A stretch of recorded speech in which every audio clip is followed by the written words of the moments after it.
කොහොමද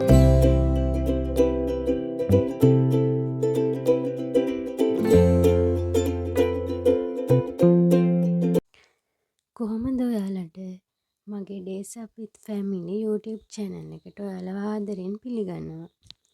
ඉතින් අපි අද අපේ පුංචි වගාවේ ඇස්සෙන්න නෙලා ගන්න තමයි හදන්නේ. බලන්නකෝ අපි වගා කරලා තියෙන්නේ මොනවද කියලා. මේ බලන්න නයි මිරිස් තියෙනවා, අමු මිරිස් තියෙනවා, මාළු මිරිස් තියෙනවා, තව වම්බටු තියෙනවා, නිවිති, මුගුණු වෙන්න වගේ පලා තියෙනවා, තව තක්කාලි තියෙනවා. මෙතන නම් මුගුණු වෙන්න නිවිති නැහැ. මෙතන මේ තියෙන්නේ පැෂන් දලු. බලන්නකො කොහොමද අපේ අස්සන්නේ කියලා. අපි ඉතින් මමයි හස්බන්ඩ්මයි දෙන්නම හරිම කැමති මේ වගා කටයුතු වලට. අපි දෙන්න ඉතින් ඒව කරනකොට අපේ බබත් ඇවිල්ලා හරියට අපිත් එක්ක ඒවට උදව් වෙනවා. ඉතින් මේ අපි තුන්දෙනාගේම පුංචි වගාව තමයි ඔයාලා මේ දකින්නේ. අපි මේකට අපේ ගෙදර තිබ්බ පරණ මල් පෝච්චි ටිකක් ගත්තා. හාල් කවර ටිකකුත් ගත්තා. මදි ටිකට නම් කඩෙන් බෑග් ටිකක් ගත්තා.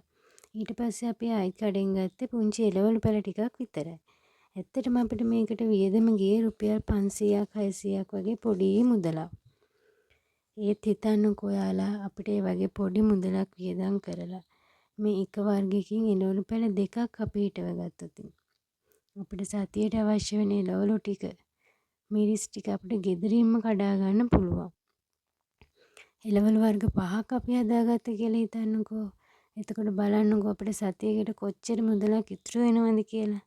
එහෙම බැලුවම අපිට මාසෙට ලොකු මුදලක් ඇත්තටම ඉතිරි කරගන්න පුළුවන්. ඉතින් ඔයාලත් උත්සාහ කරලා බලන්න යාළුවනේ කොහොමද කියලා. අපිට මේ වැඩේට ලොකු කාලයක් ඇත්තටම අවශ්‍ය වෙන්නේ නැහැ. ගෙදර නිකන් ඔය කම්මැලිකමට ඉන්න පැයක් දෙකක් කාලය අපිට මේ එළවලු පැල දෙකක් හිටවන්න යොදාගත්තොත් ඒක කොච්චර ප්‍රයෝජනවත් දෙයක් වෙනවද? දවසකට පැල දෙක ගානේ. අවම දවස් 5ක් අපි පැල හිටවුවා කියමුකෝ. එතකොට අපි පැල 10ක් හිටවගෙනනේ. එතකොට වර්ග 5කින් අපි හිටව ගත්තම් පැල 10ක් අපිට සතියකට ඕන ටිකෙන් ඇත්තටම භාගයටත් වඩා ප්‍රමාණයක් අපිට ගෙදරින්ම හොයාගන්න පුළුවන්. ඉතින් මේවට පොහොර කියලා අපිට කඩෙන් ඔය රසායනික පොහොර කොම්පෝස්ට් ගේන්න අවශ්‍ය නැහැ. අපිට ඒවත් ගෙදරම හදාගන්න පුළුවන් ඕන තරම් ක්‍රම තියෙනවා. නැත්නම් අපිට එදිනෙදා හාල් හොදන වතුර ටික, කුස්සියෙන් ඉවතලා යන ලූණු පොතු ටික, සුදු ලූණු පොතු ටික, කෙසෙල් එලි, තේ කොළ කුඩු මේවත් හොඳම හොඳ පොහොරනේ අපිට ඒව යොදා ගන්න පුළුවන්. අපිට ඕනනම් ගෙදර පොඩියට කොම්පෝස්ට් එකක් හදාගෙන අපිට මේ පැලවලට ඒක පාවිච්චි කරන්නත් පුළුවන්. වටේ පිටේ පොඩ්ඩක් ඇවිද්දාම මකුළු කොළ ටික, සූර්යකාන්ත කොළ ටිකක් හොයාගන්න බැරි වෙන්නෙත් නැහැනේ. ඒවා හොඳම හොඳ පොහොර තමයි කඩේ තියෙන රසායනික පොහොරට වඩා. අපි කන කෑමකට අපි දැනගෙනම වසවිස එකතු කරගන්නේ. අපිට පුළුවන් ඒක වසවිස නැතුව නැවුම් එළවලු ටිකක් අපිට ගෙදර හදාගන්න. ඉතින් යාළුවනේ මම ඔයාලටත් ආරාධනා කරනවා මේ වගේ පුංචි වගාවක් පටන් ගන්න කියලා.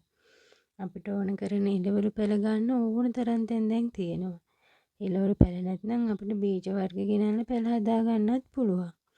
නැත්නම් ඉතින් අපිට ගෙදරට ගෙනාපු එළවලු ටිකක් හොඳට ඉදෙනකන් තියලා ඒයට දාලා පැල තවාණක් හදාගන්න බැරි කමකුත් නැහැනේ. ඒ වගේ ඕන තරම් ක්‍රම තියෙනවා අපිට වගාවක් පටන් ගන්නව නම් කරන්න. මහා පරිමාණයෙන් නෙවෙයි අපිට ගෙදරට අවශ්‍ය ටික අපිට හොයාගන්න පුළුවන්නේ. නයි මිරිස් වගේ නම් ඉතින් ඇත්තටම පැල 10ක් හදාගත්තොත් අපිට ඕන නම් ඒක ව්‍යාපාර අවස්ථාවක් කරගන්නත් පුළුවන්. ග්‍රෑම් 100ක් රුපියල් 150ක් 200ක් මුදලකට යනවනේ. එතකොට ඔයාලට පැල 10ක් හදාගත්තොත් ඒකෙන් ආදායමක් ගන්න බැරි වෙන්නෙත් නැහැ. ඉතින් ඔයාලට කැමති පහසු විදිහකට මේ වගේ පුංචි වගාවක් ආරම්භ කරන්න කියලා මම ඔයාලගෙන් ඉල්ලනවා. එහෙනම් යාළුවනේ ඔයාලා මගේ වීඩියෝ එකට කැමති නම් ලයික් කරන්න. ඒ වගේම ඔයාලගේ අදහස් පහලින් කමෙන්ට් කරන්න. ඒ වගේම මගේ channel එක subscribe කරන්න කියලා මම ආදරෙන් ඉල්ලනවා. එහෙනම් අපි ගිහින් එන්න. හැමෝටම බුදු සරණයි.